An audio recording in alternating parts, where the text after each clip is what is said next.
Yeah, we already do that. Yeah, we already do that. Yeah, we already do that.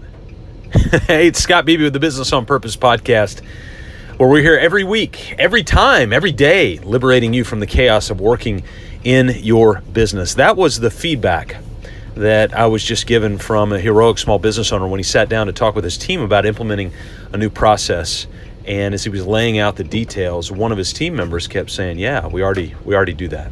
Yeah, I already do that. Yeah, I already do that. I want you to stop and think for a second. When you hear that statement in response to a new concept, new idea, what does it do to you? What does it cause you to think? What does it cause you to feel? Where do you feel like you are positioned in the conversation at that point? What does it do to you when you hear that? And it was a question that I put out to this heroic small business owner. How does that make you feel? Not to be a counselor, not to be overly emotional, but I'm curious, what position does that put you in? And his response was very simple. He said, I kind of feel like I'm backed against a wall. Like, how do I argue with that?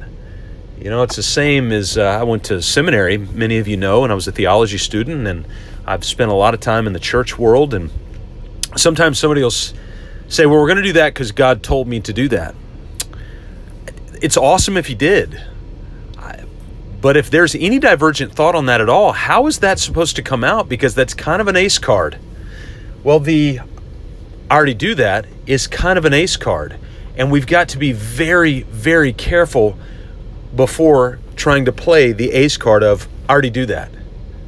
Because the other person starts to feel pressed against the wall, backed into a corner to where there's really no flexibility, no freedom, nowhere to move at that point. Other than to say, oh, okay. And so at the moment you say, well, I already do that, it shoots the idea down. And so I wanted to give a suggestion. If you feel the urge to respond with, I already do that, or you've got a team member who constantly responds with some form of, we already do that, maybe sitting down and say, hey, can you walk me through how you're doing it currently? And let's compare and contrast that with some ideas that we've got maybe that could make this even more robust in living out our mission.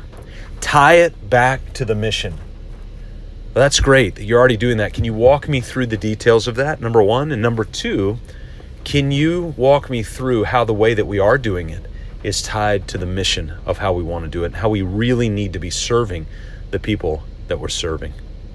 And once you have that intentional conversation, now all of a sudden maybe you can get rid of the I already do it that way or I already do that virus that can infect the entire business.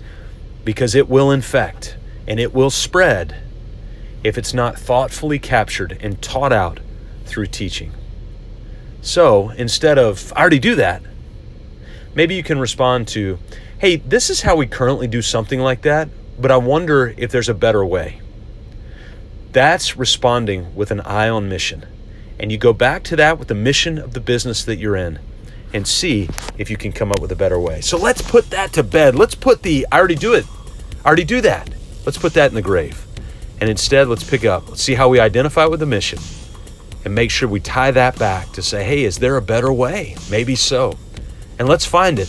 And let's find it together. We'll see you next time right here on the Business on Purpose podcast, mybusinessonpurpose.com/vision.